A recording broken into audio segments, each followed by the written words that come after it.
South Korea's foreign ministry revealing today it is closely monitoring the North's movements amid growing suspicions in the wake of this report from the Washington Post that says U.S. spy agencies are seeing signs North Korea is working on new missiles at the very same site, by the way, that the regime produced its first intercontinental ballistic missile capable of reaching the U.S.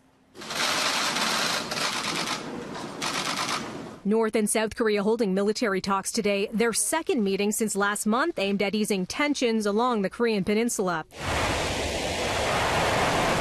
It's not clear if progress on those relations hit a road bump following the report about Pyongyang's weapon development. But the South's foreign ministry says it is working with the U.S. on that very matter. Unnamed U.S. officials telling the Washington Post that spy satellites had spotted continuing activity at the site that's produced ICBMs. The report comes after U.S. Secretary of State Mike Pompeo admitted at a Senate committee hearing last week that the regime was continuing to produce fuel for nuclear bombs. North Korea continues to produce fissile material, nuclear bomb material. Is that correct?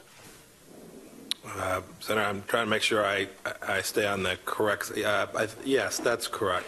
Yeah. Just trying to make sure I don't cross into classified information. I'm not trying to hesitate. Yes, they continue to produce fissile material.